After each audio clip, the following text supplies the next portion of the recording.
in UQ. We learn with so many international students. We learn from the past. Ilmu apa yang didapatkan di Queensland dapat diterapkan di Indonesia secara lebih profesional lagi. We have to find better education and then come back to Indonesia and strive.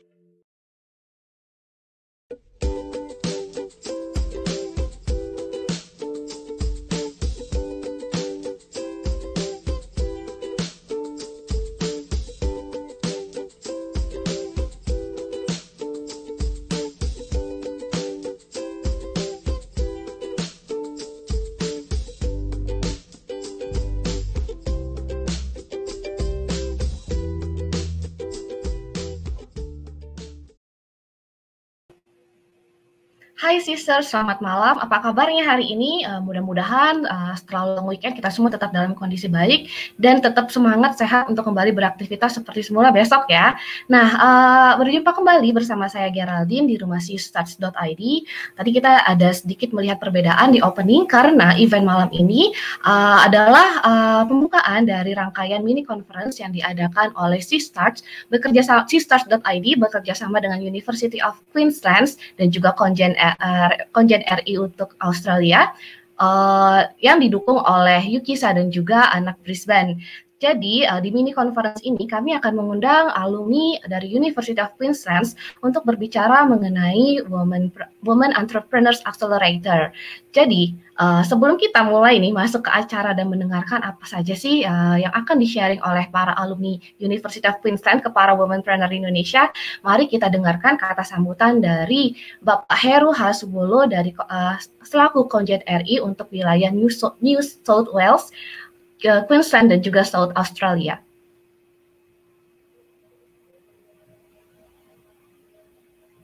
Assalamualaikum warahmatullahi wabarakatuh. Salam sejahtera bagi kita semuanya. Yang saya hormati Ibu Nadia Sarah, founder Sistart. Yang kami hormati para alumni University of Queensland dan tentunya para sisters dimanapun Anda berada. Serta Bapak Ibu diaspora Indonesia di Australia. Selamat malam. Saya Heru Hartanto Subolo, Konsul Jenderal Republik Indonesia untuk New South Wales, Queensland, dan South Australia, ingin menyapa para sisters dari Sydney.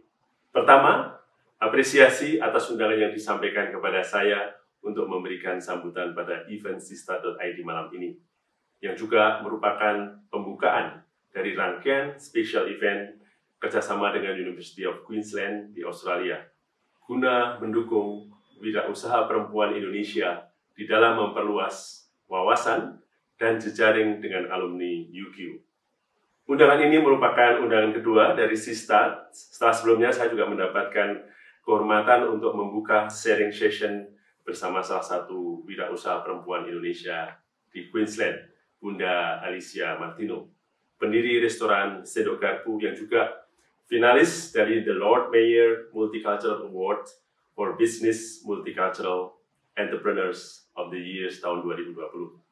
Pada sesi tersebut, saya menyinggung sedikit bahwa Bunda Alicia merupakan salah satu champion diaspora Indonesia di Australia. Mengapa? Beliau saya andalkan dalam sinergi KJRI Sydney dengan Indonesian Restaurant Association atau IRA di Sydney dan diaspora Indonesia di dalam memajukan gastronomi Indonesia. Tidak lengkap kalau pada event malam ini saya tidak menyinggung sedikit mengenai UQ, salah satu top university di Australia, di mana para pembicara pada rangkaian special event nanti menuntut ilmu. UQ masuk dalam top 50 dan top 100 university in the world, baik oleh Academic Ranking of World University maupun QS World University Ranking. UQ juga menempati peringkat pertama untuk MBA degree se-Australia, berdasarkan Australian Financial Review. Saya bangga telah banyak anak bangsa yang lulus dari UQ maupun dari universitas lainnya di Queensland, seperti Queensland University of Technology, Griffith, dan masih banyak lagi yang tidak dapat saya sebutkan satu persatu, yang bahkan telah menunjukkan kiprah yang sangat signifikan di dalam masyarakat dan perekonomian Indonesia saat ini. Saya lebih bangga lagi karena para alumni universitas ini tidak segan-segan untuk berbagi ilmu kepada masyarakat, termasuk para sisters, sebagai kontribusi penting guna menumbuhkan ekosistem kewirausahaan bagi perempuan Indonesia. Insya Allah kita akan banyak belajar dari para alumni yang akan menjadi pembicara dalam keseluruhan rangkaian event bersama sistart.id di bulan ini. Ibu Meryl Astari, Ibu Fitri Oktaviani, Pak Jonathan Gultom, Pak Firman Amal, dan saya belajar dari kesuksesan Silicon Valley yang sering dijadikan contoh wirausahaan sukses dunia. Ada 3 faktor penting dalam ekosistem kewirausahaan: capital, know-how, dan rebellion. Sudah banyak venture capital di Indonesia yang mulai dari penanaman modal besar hingga individu yang berperan sebagai angel investor yang menjembatani faktor penting yang pertama. Faktor penting yang kedua dan ketiga, know-how atau tahu caranya, atau rebellion, kontradiksi dari gagasan sebelumnya yang akhirnya menyempurnakan suatu gagasan, merupakan 2 hal yang perlu terus diasah wirausaha Indonesia, khususnya perempuan Indonesia, yang malam hari ini para mentor akan berbagi kisah sukses untuk menjadi pembuka jalan bagi para sister memperluas jejaring. Bukan tidak mungkin akan menjadi role model bagi para sisters dalam memulai maupun memperbesar usaha. Akhir kata, saya ingin mengucapkan selamat mengikuti rangkaian special events bersama para alumni Universitas di Queensland, Australia. Ambil pelajaran bukan saja dari kisah sukses mereka, namun mungkin juga pelajaran jatuh bangun mereka dalam perjalanan kewirausahaan mereka. Jadikan mereka salah satu role model yang akan menjadi penyemangat dan inspirasi para sister, serta perluas jejaring mereka. Saya beserta seluruh keluarga besar KJRI Sydney senantiasa mendukung berbagai upaya untuk menumbuhkan ekosistem kewirausahaan perempuan Indonesia, termasuk memperluas jejaring dengan diaspora Indonesia di New South Wales, Queensland, dan Australia. Feel free untuk menghubungi kami melalui berbagai kanal media sosial @KJRI Sydney. Assalamualaikum warahmatullahi wabarakatuh.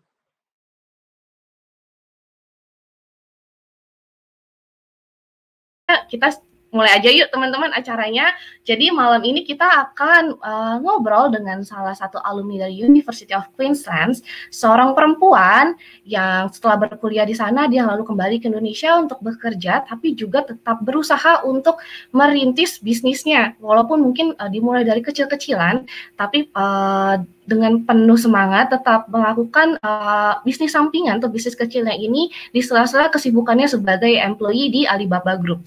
Jadi mari kita dengarkan cerita bagaimana sih beliau atau Mbak Meryl Astari yang akan kita undang berikut menjalankan perannya sebagai pekerja dan juga sebagai pebisnis dalam kesehariannya. Mari kita segera tampilkan ke layar Mbak Meryl Astari. Hai Mbak Meryl, apa kabar? Halo Mbak, baik. Gimana long weekend-nya? Wah, nggak kerasa udah mau berakhir long weekend-nya. Besok kita harus kembali seperti semula ya kegiatannya, bekerja kembali. Mbak Meryl, thank you banget untuk waktu ini, untuk sharing dengan para sisters tentang ini tadi topiknya keren sih sebenarnya, Women Entrepreneurs Accelerator.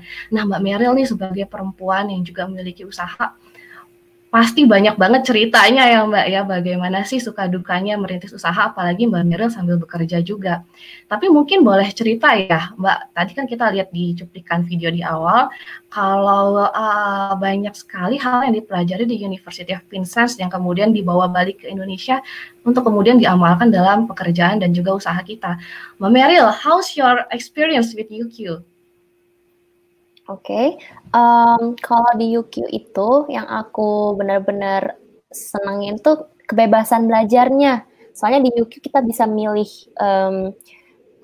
kayak minor and major kan. Major kan udah jelas yang sejalan sama jurusan yang kita ambil, which for me was public relations or humas dalam bahasa Indonesia ya. Aku dulu ambil PR, terus aku juga bisa ambil bahasa Jepang, which is my minor, kayak cuman beberapa kredit doang, tapi menurut aku bener-bener apa ya, bikin aku jadi bisa catch up lagi sama skill bahasa aku, karena aku dulu pas aku sekolah, pas aku sebelum kuliah, aku tuh udah sempat les-les, terus kayak merasa sayang banget ya karena aku udah pindah ke Australia, terus bingung mau les di mana nih di sini, ternyata bisa ngambil course-nya di UQ, jadi aku bisa kayak belajar sesuatu yang outside my major, jadi aku bisa kayak trial kelas lain juga selain bahasa. I could also belajar apa waktu itu ya, aku ngambil minor yang lain kayak yang nggak berhubungan directly sama communication sih. Teman-teman aku ya ada yang ngambil K-pop malah, K-pop studies. Oh, ada ya? K-pop, iya. Ada juga yang ngambil kayak semacam writing class gitu karena mereka passionnya di writing. Jadi kita tuh kayak bisa fokus lulus sama whatever we are taking, tapi kita juga bisa ngambil something that is our passion. Jadi kita juga bisa eksplorasi diri dan di juga bisa kayak macam partisipasi di klub-klub, di kayak semacam asosiasi gitu, dan kita kenal sama teman-teman baru. Aku dulu join banyak banget klubnya saking banyak kayak ada semacam open day gitu, kayak bisa lihat berbagai macam asosiasi kayak Yukisa. Ya of course aku join Yukisa karena pengen juga dapat networking dari teman-teman satu negara lah ya. Terus after Yukisa also join UQ MSA Malaysian Association, juga join dari UQ Asia Australian China, dari belajar Mandarin. Juga join the Japanese community karena aku join kelas Jepang dulu. Terus dapat volunteer activities, jadi ya kayak pengalaman aku super rich gitu. Jadi nggak hanya pusing mikirin kuliahnya aja ya, ternyata banyak kegiatan sampingan juga yang bisa diambil. Banyak banget. Jadi kayak setiap hari aku tuh full, nggak ada tuh kayaknya sehari cuman leha-leha di kamar tuh kayaknya jarang banget deh. Malah aku jarang di kamar, itu kamar tuh kayaknya hampir bersih gitu karena aku jarang ada di situ. Pasti aku keluar deh, ngapain sama teman-teman asosiasi, volunteering gitu. Itu seru banget ya Mbak Meryl ya. Jadi pengalaman pulang dari UQ tuh nggak hanya dapat ilmu dan title-nya, tapi juga pengalaman-pengalaman lainnya seperti tadi asosiasi yang juga memperkaya ilmu kita ya. Jadi kayak itu bisa di-apply ke life skill juga sih, kayak misalnya dari volunteering itu kan kita bisa mengenal banyak orang, belajar banyak bahasa, banyak culture, terus kita juga bisa dapat networking. Misalnya kalau kita mau jalan-jalan ke luar negeri, misalnya aku punya temen nih orang Taiwan, I can also meet up in Taiwan again, kayak bikin reuni antar asosiasi gitu tuh kayak menyenangkan banget sih. Pengalaman kayak gitu nggak bisa didapat di banyak tempat lah menurut aku ya. Itu seru banget, pasti nambah relasi dan nambah teman.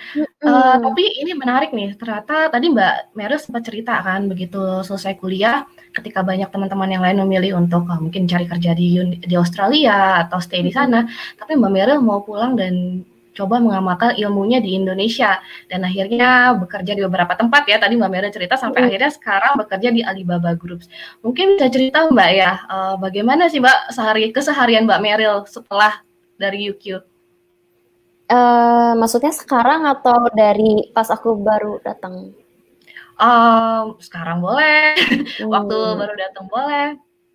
Kalau baru datang dari Australia sih aku lebih fokus ke nyari kerjaan lah ya, kayak nyari-nyari networking, nyari-nyari kayak koneksi di sini, karena kan again readjusting is not that easy.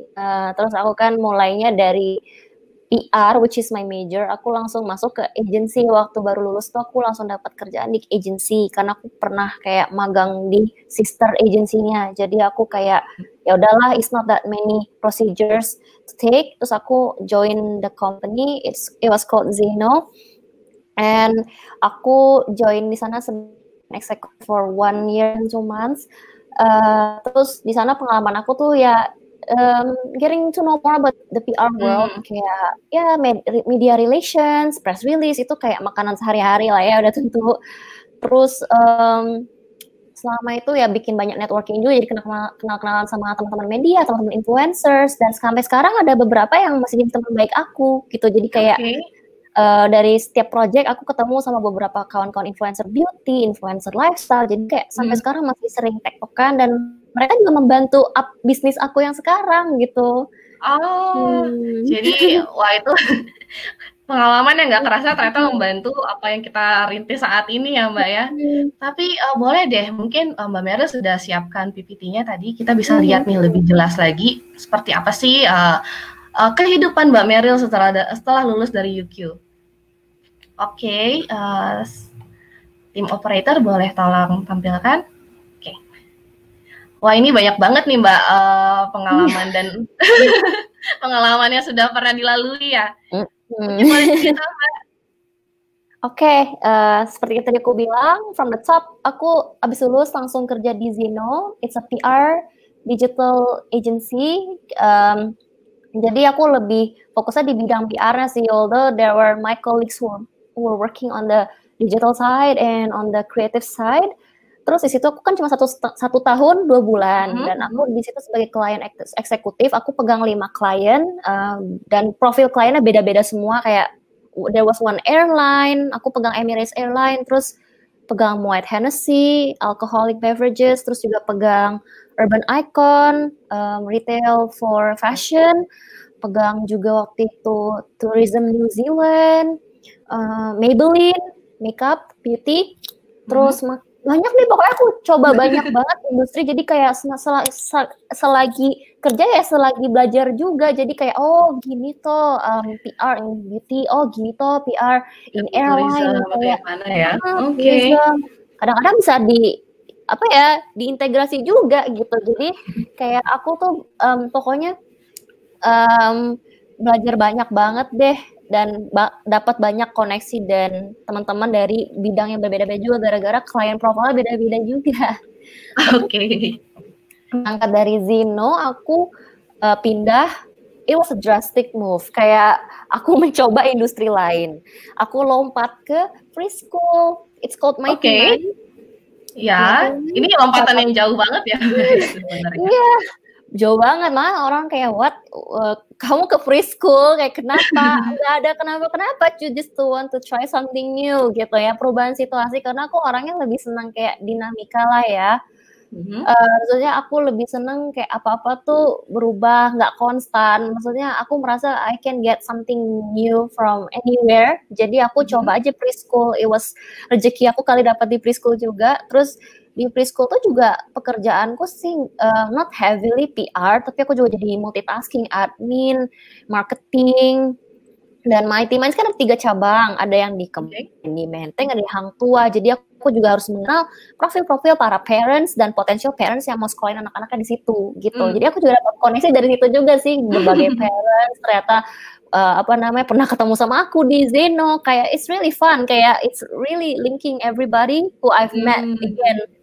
Terus dari Mighty Minds aku berangkat ke dunia education lagi, tapi it's called Spring. There, the logo is there. Spring is kayak semacam startup education, menyediakan berbagai English course, tapi lebih ke corporate. Jadi mereka hold the class untuk orang-orang korporat yang butuh enriching their English. Nah, mereka juga offer phone class. Jadi buat orang-orang yang sibuk banget, yang nggak punya waktu buat les, ya mungkin mereka pengen perlancar English conversation-nya lewat kelas telepon yang cuma durasinya 2 menit, 4 menit, 5 menit, terserah mereka mau berapa banyak. They can just sign up, terus ya udah aku bantuin aja mereka setiap hari, terus kasih report kayak oh kamu kurang di sini gitu. Terus jadi ngobrol-ngobrol kayak gitu, jadi temenan juga nih. Karena ngobrolnya casual, bukan academic talk, cuman literally mereka ngomong apa aja, as long as in English, terus aku ngasih report gitu. Itu menarik ya sistemnya ya. Iya, it's very innovative menurut aku, dan lebih catering ke kita yang butuh. Misalnya kita yang orang kantoran ya, butuh enriching English skill, karena kan mungkin nonton YouTube atau nonton TV aja, nonton Netflix nggak cukup lah ya, harus conversing sama orang gitu. Terus setelah itu tahun ini aku dapat opportunity to join Alibaba Group as a linguist. What is a linguist? Orang-orang nanya, is it not a translator? No, it's not a translator. Jadi apa? Ahli bahasa gitu. Jadi apa sih, semacam interpreter? Bukan juga. Nah, linguist itu, I would say as a linguist, aku tuh sebagai language engineer ya. Jadi aku ngebantu mensupport Alibaba IT team untuk generate sistem yang ada di website mereka, platform mereka dalam segi bahasanya. Jadi misalnya apa data yang diterima dari platform, misalnya contoh nih dari misalnya Alibaba.com yang di Indonesia, mereka dapat data nih misalnya nih customer behavior-nya gini, coba kamu analisa deh dalam segi bahasanya gitu. Kayak misalnya terminologi apa sih nih yang kayak lagi trending deh, kayaknya orang lagi bicarain ini deh, kayak customer lagi demanding ini deh, can you find out itu artinya apa? Karena aku boleh di next Mbak, sorry slide-nya. Oke. Nah, aku kan kerja di sebagai linguis itu di tim yang namanya Natural Language Processing. Dia base-nya di headquarter Alibaba yang di Singapura. Tapi aku tuh nggak kerja dalam tim yang aku bareng sama orang Indonesia lain. Aku kerja sama teman-teman aku yang dari Thailand 1 orang, Vietnam 2 orang. Jadi kita tuh kayak kumpulin data-data yang kita olah untuk dipakai sama Alibaba headquarter untuk enhance sistem mereka di setiap platform atau membuat software baru gitu dari semua data yang kita olah. Kita juga ngolah kayak bermacam-macam elemen kayak misalnya yang kita search nih di e-commerce platform, misalnya kita mau cari loyang cupcake gitu-gitu, aku harus analisa tuh kata-kata kayak begitu, as little detail as that, dan aku harus nge-grouping kayak mereka tuh bisa diklasifikasi sebagai apa. Jadi tuh kayak sehari-hari aku tuh nge-analisa behavior para customer yang memakai platform dan produk Alibaba dalam segi bahasanya, dalam segi how they interact with our platforms gitu, dari cara mereka inputting the queries, the keywords, the address that they put for delivery purpose gitu-gitu, aku harus analisa sih. Dan makanya orang-orang bingung, oh gitu ya kerja linguis. Iya, ini job desk yang baru sebenarnya, jadi aku juga masih belajar sih gitu. Dan ya memang untuk mengetahui behavior customer kita dari segala segi harus dipelajari ya.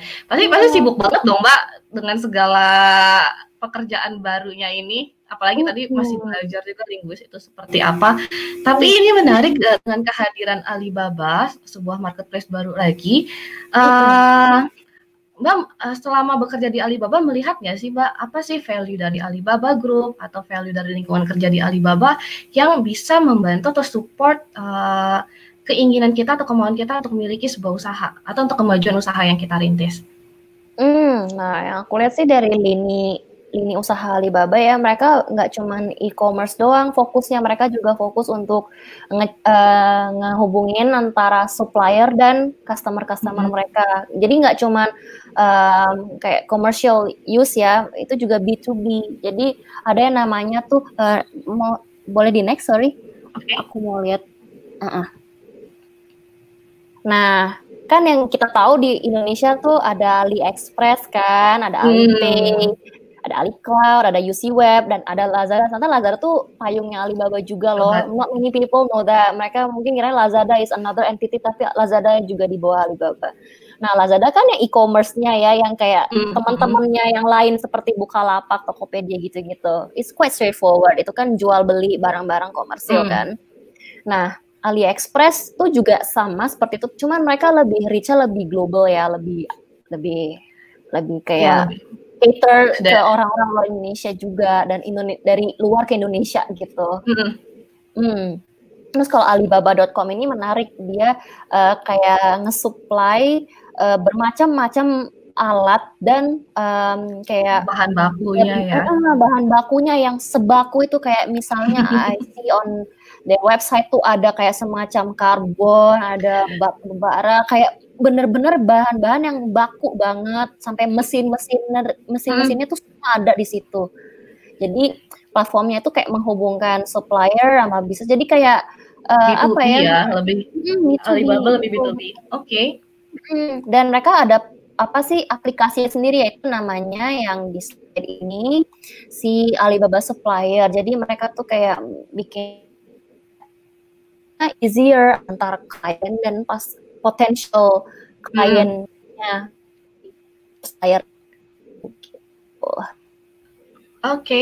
Nah ini yang menarik sih memang di Alibaba dengan segala menu-menu dan juga inovasi yang mereka buat, banyak banget yang bisa membantu wirausaha lokal di Indonesia kecil untuk tahu suppliernya di mana. Bahkan juga melalui AliExpress bisa ini ya Mbak, melakukan ekspor barangnya, produknya ke luar negeri kalau ada pembelian dari luar negeri.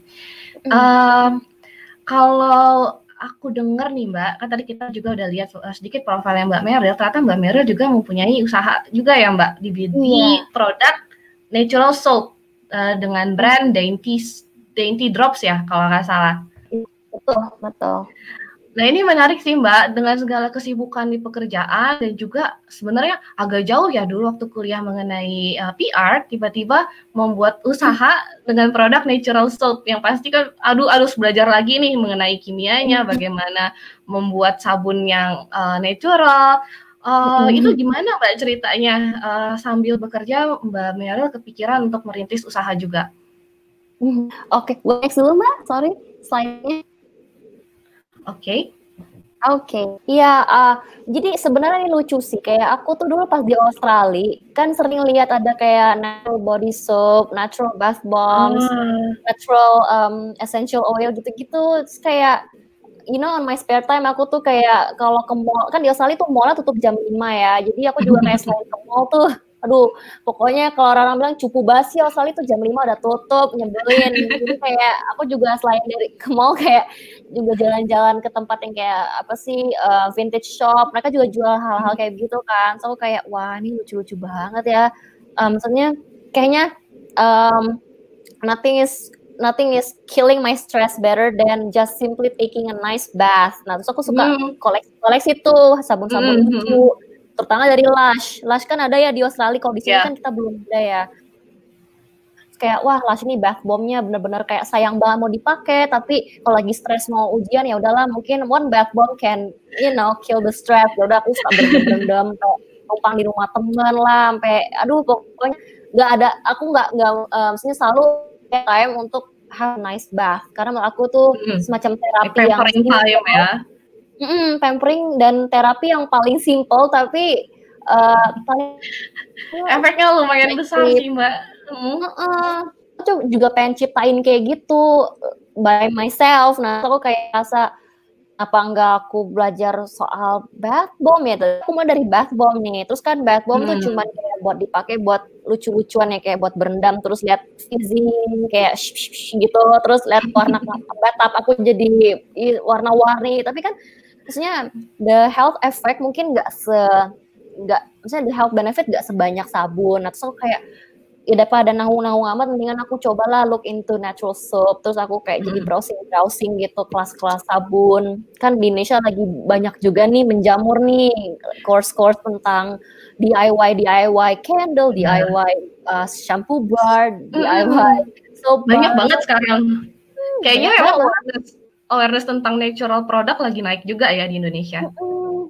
Benar Mbak. Terus kan kayak maksudnya dengan banyaknya platform di Instagram tuh kayak banyak banget feature yang memungkinkan orang-orang tuh saling connected dengan niche yang ya maksudnya kayak aku kan suka beauty, terus kayak aku tinggal cari aja hashtag kayak bar soap, terus aku tiba-tiba lihat ada kelas nih, terus that class was pretty affordable, iseng aja aku sign up, terus waktu itu di semacam online bukan online event ya, kayak misalnya it was an event sebelum pandemi ya, maksudnya semuanya masih offline ya, terus kayak online kayak banyak online announcement about this class, aku jadi kayak adalah ini kayaknya my calling ya udah aku sign up aja for the class, terus kayak pas baru lihat soap making itu ternyata tidak serumit yang aku kira, cuman gak segampang yang aku kira juga. Jadi kayak it's not as easy as baking cake.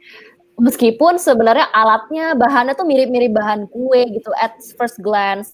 Terus kayak aku belajar bikin sabun pertama kali, terus aku kayak satisfying juga ya. Efeknya tuh terapeutik gitu, bisa dekor-dekor sabun. Kayak you can see from my soap here, aku benar-benar warna-warnanya lucu ya. Tuh ada glitternya juga. Kayak seneng aja gitu berkreasi, karena aku orangnya nggak suka di dapur. Nah, aku kayak daripada mubazir buang-buang bahan makanan, ya udah maybe soap is my calling gitu kan. Terus ya udah aku dari situ kayak makin sering sign up ke kelas-kelas, course yang aku ketemu di online. Terus aku dapat sertifikasi soap business dari salah satu guru aku. guru persabunan aku, terus ya udah aku jadi berani gitu ya, udah why not just kick off this brand, karena aku merasa kayak this is my passion yang aku nggak boleh tunda-tunda lagi, dan kayaknya I will fall in love with this every single day. Jadi ya aku mau komit aja gitu, karena susah juga misalnya kalau kita iseng-iseng terus nggak komit tuh kayak membazir juga sih. Udah beli alat-alatnya juga kan, maksudnya alat sabun juga nggak sama alat dapur entirely. Maksudnya mungkin ada spatula, ada ada ceret gitu-gitu, tapi kayak ada juga alat yang spesifik sabun, kayak mubazir aja kalau aku udah invest nih, terus bosen gitu kayak you know, jadi kita udah invest waktu dan tenaga juga ya sebenarnya untuk bisnis ini. Tapi udah berapa lama Mbak establish Dainty Drops ini? Baru tahun ini, baru awal tahun ini sebelum pandemi. Pas kan sebelum pandemi kayak seolah-olah aku udah bisa forecasting, I will be doing this sebelum pandemi. Ini Mbak forecasting atau by destiny aja nih Mbak? Mungkin, soalnya aku riset sebelumnya. Kenapa? Maaf, sorry. Pernah riset sebelumnya sebelum memulai bisnis? Apakah Mbak Meryl riset dulu atau this is my passion? Ya udah kerjain aja dulu, mulai aja dulu ya, istilahnya zaman sekarang. Half. Aku kayak sempat riset iya, tapi juga sempat yang kayak hobi aja deh, terus tiba-tiba benar-benar jadi kayak I'm really into this. Terus aku jadi sering nonton di YouTube kan, maksudnya kalau udah sertifikasi udah punya ya aku juga lebih pede buat create my own, karena yang penting resepnya tuh udah pakem, karena resep sabun tuh nggak segampang resep kue. If it fails ya itu sabun bisa berbahaya kan buat kulit. Jadi aku kalau udah konsultasi sama guru-guru aku udah yakin ini cara pemakaiannya kayak gini, ya udah aku cari lagi resep lain online, kayak misalnya gimana cara bikin sabun yang kayak lautan. Sementara aku mau kasih lihat kayak ini nih, sorry, aku kayak abis eksperimen bikin sabun kayak laut gitu.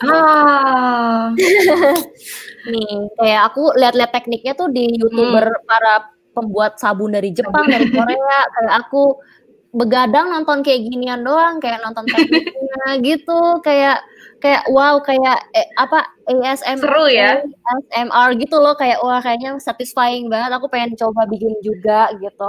Seru banget Mbak. Terus jadi aku juga sering ini kayak wadah sekalian menyalurkan juga sebenarnya.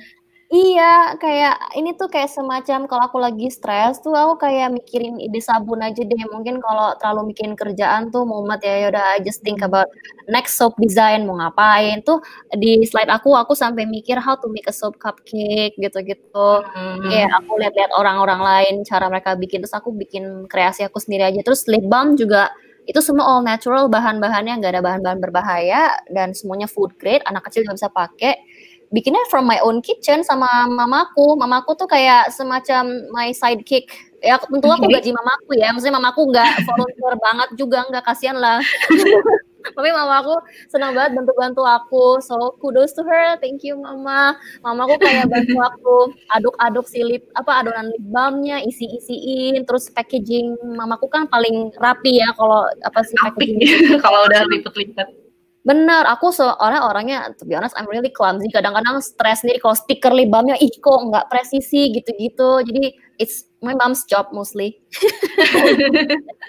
Seneng banget kalau ada yang support. Tapi Mbak, apa sih Mbak selama menjalankan bisnis ini, merintis usaha Dainty Drops, tantangan apa sih yang paling susah banget untuk dilalui? Atau tantangan apa yang paling berkesan selama perjalanan usaha ini?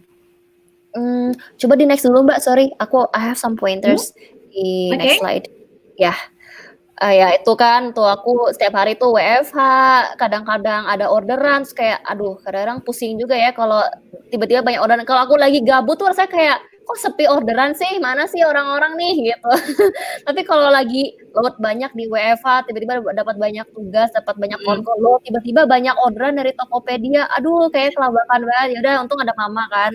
Terus kayak itulah kesulitannya juggling, tapi aku for sure kalau weekday lebih fokusnya ke WFH, tapi kalau ada orderan gitu-gitu ya aku tinggal minta tolong mama aku untuk bungkus-bungkus, tinggal aku print aja labelnya, nanti mamaku yang bantu bungkus-bungkus, ya udah terus tinggal dia jemput kurir. Jadi weekday aku cuma fokusnya sama kayak purchase kayak gitu aja, tapi itu kan nggak makan waktu banyak ya. Tapi kalau produksi itu baru pas weekend bikin sabun gitu, bikin sabun, eksperimen bikin sabun baru, eksperimen bikin lip balm baru tuh aku pas weekend karena I need to concentrate, dan menurut aku itu semacam stress killing method. Jadi aku nggak mau dicampur adukin sama kerjaan aku yang lain. Aku kayak bener alokasi Sabtu sama Minggu tuh buat kreasi gitu. Dan tapi susahnya itu sih managing my time sometimes. Kalau aku lagi nggak mood, aku jadi males banget. Tapi kalau aku lagi stres, kayaknya pengen yang ngerjain yang ini, tapi jadi yang lain terbengkalai gitu loh. It's really hard to put all your full attention to everything at once, karena ya namanya manusia pasti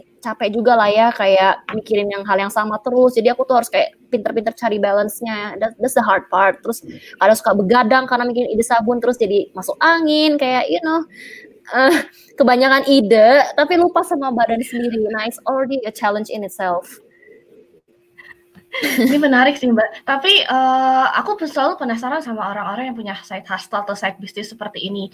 Apa sih Mbak atau lebih tepatnya kapan dan bagaimana Mbak Meryl memutuskan, oke, saya harus punya bisnis sampingan ini. Nanti kan motivasinya, oke, it's about passion, saya suka dengan sesuatu yang yang kayak tadi di pampering time dengan produk-produk yang lucu-lucu.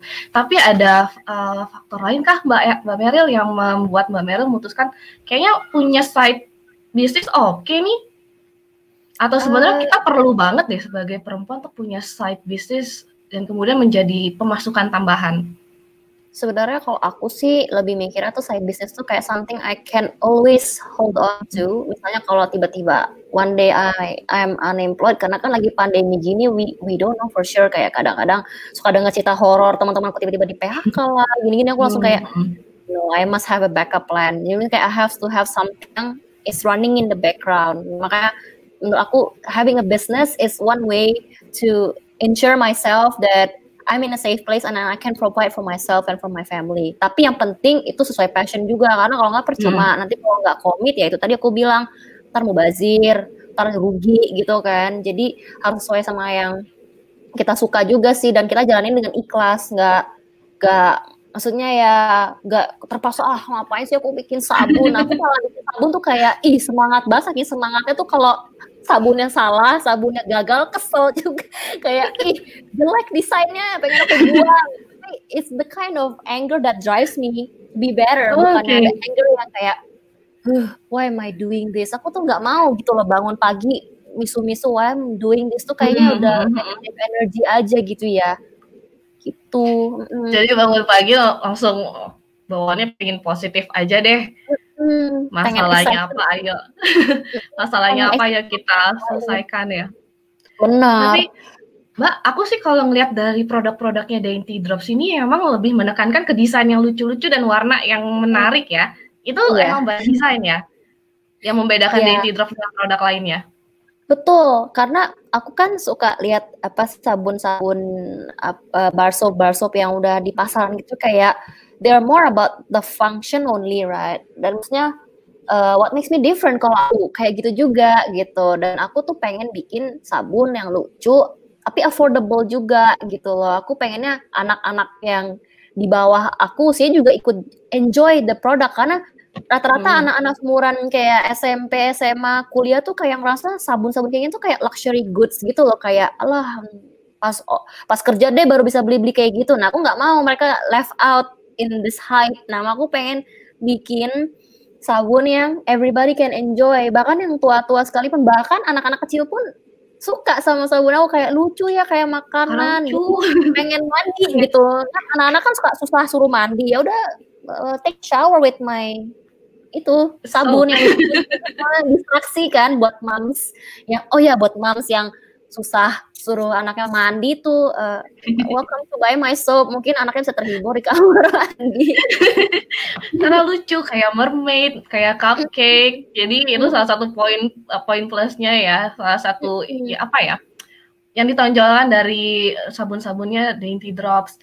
Tapi Mbak, kita tadi udah ngomongin produk kalau Dainty Drops ini mau menekankan ke desainnya yang lucu dan warnanya yang menarik. Kalau dari segi pemasaran seperti apa ya Mbak? Apalagi nih Mbak Meryl kerja di Alibaba yang terkenal sebagai marketplace. Mbak Meryl melihat nggak sih marketplace ini membantu akselerasi usaha dari Mbak Meryl atau enggak? Soalnya, to be honest, aku nggak boleh marketing my own goods di mereka, kecuali aku udah nggak part of the company.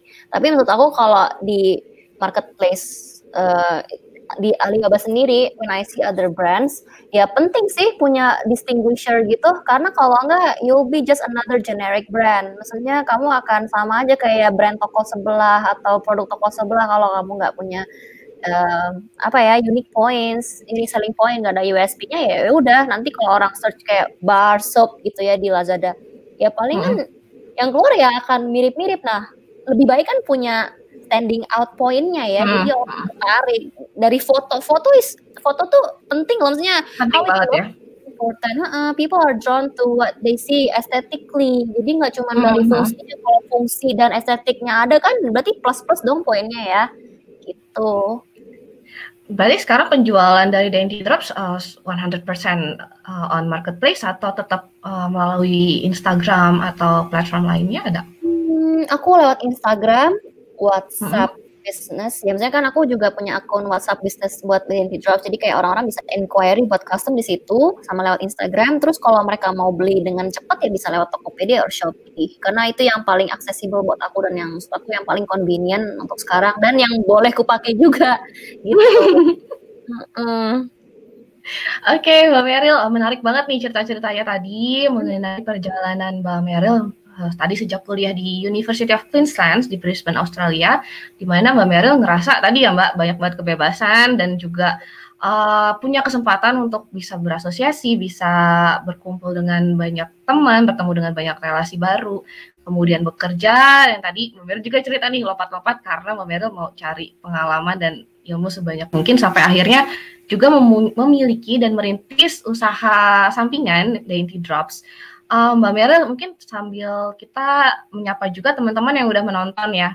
Kita coba lihat ada banyak banget nih sepertinya dari Brisbane ada Mas Firman, ada Mac Neville, ada Natural Factory dan ada Bang Helmi. Mungkin temannya Mbak Meryl ya? Iya, ada beberapa nih. Hai guys. Untuk teman-teman yang mau bertanya kepada Mbak Meryl, silahkan ketik pertanyaannya di kolom komen, karena mumpung ada Mbak Meryl bisa langsung jawab pertanyaannya terkait usaha tadi, ada natural soap atau terkait bagaimana sih membagi waktu antara pekerjaan dan juga mengelola bisnis sampingan kita. Kalau tadi Mbak Meryl kan cerita ya, untuk bisnis sampingan sudah didedikasikan waktu di akhir minggu. Nah, kalau nanti usaha semakin berkembang atau Mbak Meryl punya rencana untuk scale up bisnis, bagaimana Mbak? Apakah ada cara-cara yang sudah mulai dirancang nih sama Mbak Meryl? Oke, target akhir tahun ini sudah lebih besar lagi penjualan. Jadi saya harus melakukan ini dan ini. Sedangkan itu tadi juggling between two worlds antara pekerjaan dan juga bisnis rintisan ini. Mbak Meryl punya plan apa Mbak ke depan untuk bisnisnya? Mungkin aku nggak punya grand plan banget ya, tapi aku udah kayak signing up for collaboration sama beberapa brand lain, kayak pengen integrasiin brand aku sama brand mereka, dan aku juga udah mulai masukin produk aku ke platform-platform kayak wedding merchandise gitu-gitu. Jadi aku kayak punya channel untuk berbagai jenis customer lainnya gitu. Jadi aku nggak cuma buat orang yang mau beli satuan 1-2 pieces doang. Jadi kayak ada orang yang mau beli custom juga, aku udah sign up to platform yang bisa channeling me untuk ketemu sama orang-orang tersebut gitu. Dan apa lagi ya, my plan paling cuman pengen ini aja nih, solidify range produk aku apa aja gitu. Kayak aku coba-coba nih, ada sabun yang mungkin not suitable, ada yang doable, ada yang enggak. Misalnya ada yang doable tapi jadi capek, yang mana ya desain-desainnya, yang mana ya bahan-bahannya yang bisa aku kedepankan atau ada yang bisa aku tinggalin aja, karena kadang ada beberapa bahan sabun yang enggak well behaving, cepat expire gitu-gitu kan, jadinya merugikan di waktu sama ongkos ya. Jadi I have to by 2021 aku tuh pengennya udah range of produk aku tuh udah that's it gitu loh. This is it for a long time gitu. Jadi aku nggak mau trial and error lagi. Kalau tahun ini kan I spend more time on trial and error ya.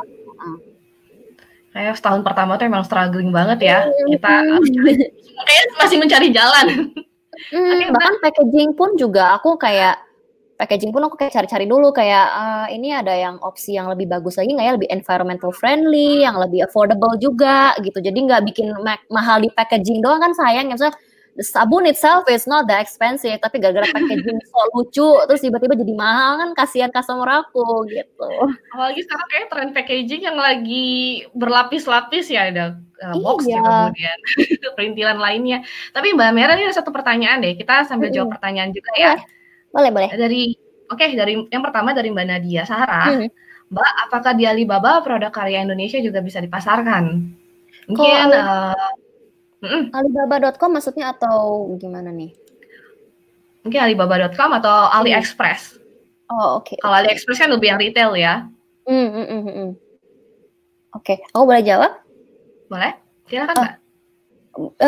Kalau bertanya dengan segi apakah bisa tentunya, cuman ya mungkin kayak ada prosedurnya sendiri gitu ya, tapi sejauh yang aku tahu it's not as hard as it sounds to sign up, karena mereka udah every single month mereka tuh selalu mengupgrade app-nya dan segala sistemnya sebagai app yang lebih user friendly. Jadi sebenarnya mungkin yang dipikirin tuh kayak kendala mekanisme di app-nya ya, tapi kalau bisa ya bisa sih.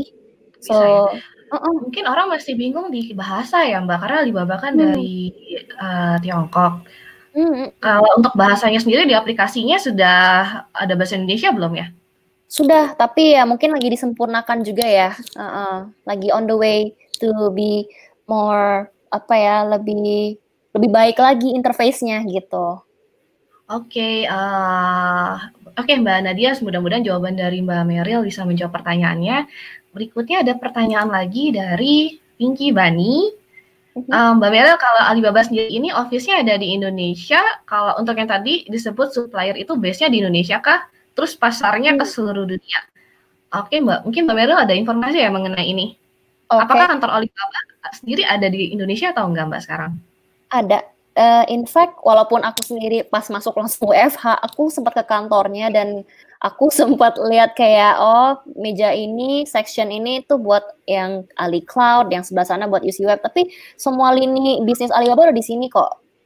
Walaupun kalau nggak salah kantornya sih setahu aku baru ya, baru pindah-pindah juga. Jadi ini kantornya yang kayaknya yang permanen di Kuningan, ada di Jakarta satu.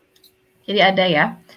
Dan pertanyaan berikutnya, pasarnya ke seluruh dunia atau lokal aja di Indonesia aja, jadi seperti Tokopedia dan marketplace lainnya? Kalau lazada.co.id ya jelas. Cuma tapi kalau AliExpress kan lebih global, Alibaba juga global. Jadi itu bisa buat buat business purpose yang buat impor barang-barang berat kayak gitu sih. Kalau di Alibaba.com, tapi kalau AliExpress buat barang-barang kecil kayak commercial, tapi dia imported lebih banyaknya. Kalau lazada.co.id lebih kayak Tokopedia, Shopee gitu sih lingkupnya. From here to here gitu.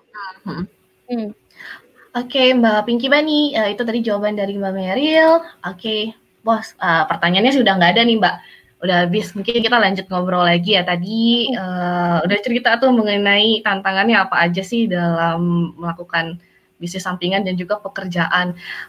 Mbak Meryl, aku mau tanya deh, ketika dulu kuliah tuh sebenarnya ada kepikiran nggak sih untuk membuat usaha? Enggak sama sekali, malah aku sempat kayak, bisa nggak ya aku tuh bikin usaha gitu, kayak orangnya skeptis gitu loh, kayak aku tuh suka doubting diri sendiri karena aku tuh orangnya, as I said, aku kan orang suka cari dinamik, which kadang-kadang artinya bosenan gitu, jadi aku takutnya ntar aku bikin usaha komit nggak ya gitu. I didn't think that far sebenarnya. Oke, tapi Mbak Meryl selama 1 tahun ini merintis usaha, menurut Mbak Meryl apa sih Mbak yang paling harus dimiliki oleh kita, terutama perempuan ya, ketika mulai usaha? Apakah komitmen atau ada, tadi Mbak Meryl udah sebut komitmen, ada hal lain nggak sih Mbak? Komitmen dan yang jelas the attitude to be the best for yourself and for your customer sih. Maksudnya deliver the best aja gitu. Karena kalau kita deliver the best, kita juga happy gitu. Dari mulai hal-hal kecil kayak semacam replying to your customer kindly and timely gitu. Itu kan itu penting ya. Karena maksud aku sebagai customer sendiri, kalau misalnya aku nih belanja di vendor terus vendornya galak, aku tuh kayak walaupun aku butuh oil dari dia, tapi kalau misalnya dia galak, aku mending cari vendor lain gitu. Jadi attitude is important for your customers karena it really brings the bond, it strengthen the bond between you and customer. They will return again to shop at your place karena kamu baik gitu. Jadi udah bangun relasi. Apa ya, aku juga ngerasain sih Mbak, kalau ketemu sama seller yang galak ya aku mundur, mending cari seller lain.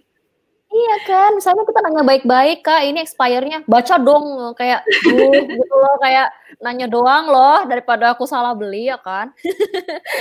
Bener bener banget. Jadi itu penting nih buat teman-teman yang juga sedang merintis usaha untuk punya attitude dan juga membangun relationship yang baik dengan customer kita. Walaupun mereka mungkin nggak beli ya, cuma nanya-nanya aja, itu tetap harus dijawab dengan baik. Iya, meskipun pertanyaannya pun kadang-kadang kita gini banget ya, tapi ya udahlah, that's part of your job, pekerjaan gitu.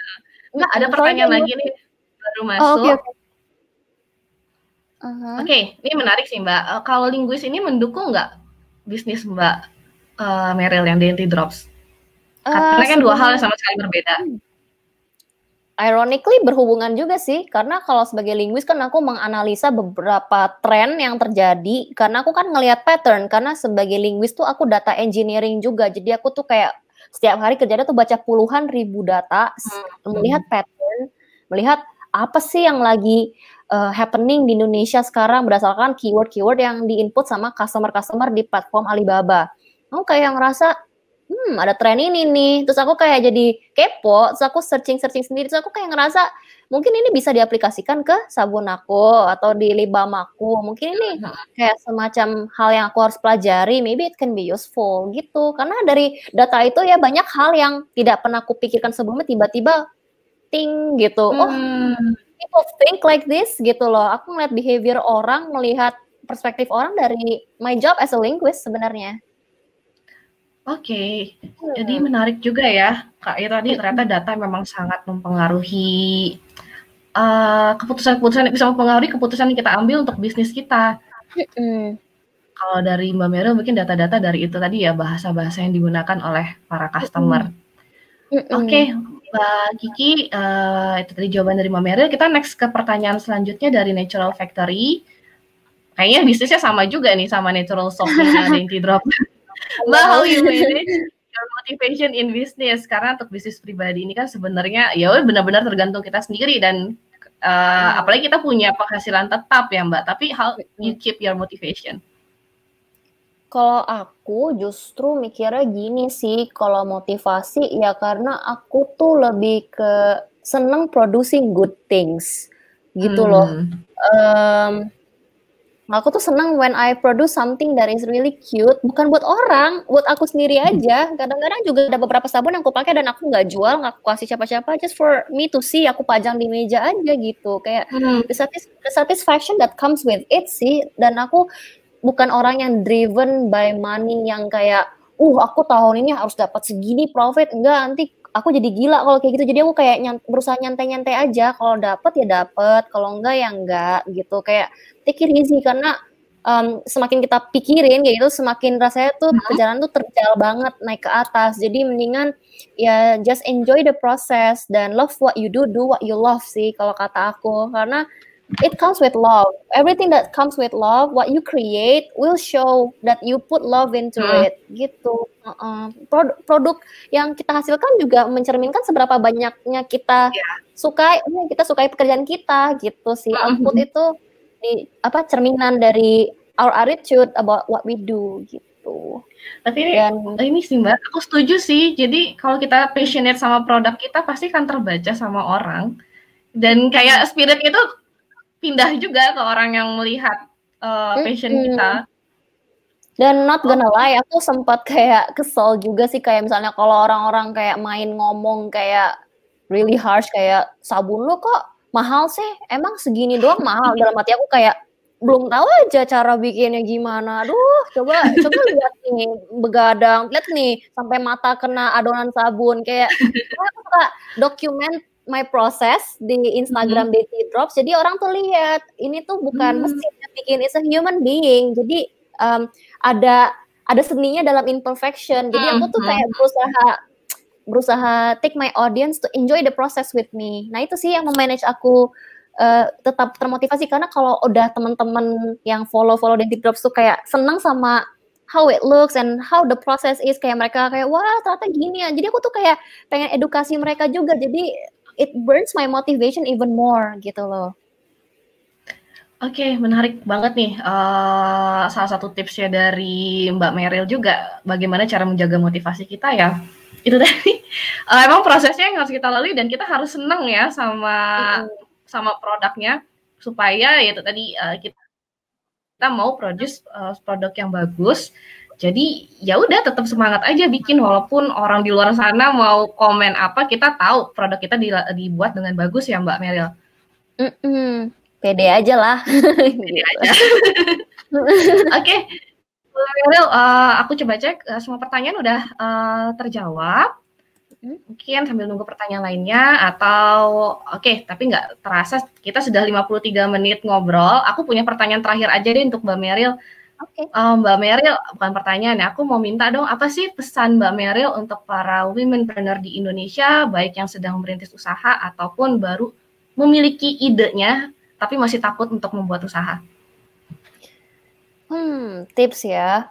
My main tip for this one is menurut aku paling penting itu tadi I already mentioned, do what you love what you do. Karena dengan putting love in what you do, ya it will sustain your progress. Jadi like it reminds you why you're here, why you're doing this. Jadi it always reminds you that you're not taking the wrong path gitu loh. Kalau kita cinta sama yang kita kerjain kan, jadi kita tuh nggak pernah second guessing. Wah pernah, cuman kayak nggak segalau tuh kayak apakah ini buat aku. Tapi kalau kita cinta tuh kayak rasanya tuh kayak kalau kita lagi on doubtful days, kita langsung teringat, oh iya, nggak, aku cuma lagi capek, aku cuma mungkin terlalu perfeksionis tadi, because I love this so much. Jadi bounce back-nya lebih cepat. Jadi ya love what you do what you love, karena on your bad days that love keeps you going sih menurut aku. Karena nggak mungkin kan setiap hari when we're doing business tuh semuanya mulus, kayak pasti ada aja customer marah, kurir ngancurin barang. It's very common. Jadi ya love is keeping you going menurut aku. Karena mau kita belajar skill bisnis, skill management, finance kayak gitu-gitu, it doesn't mean much kalau kita nggak suka apa yang kita kerjain sih.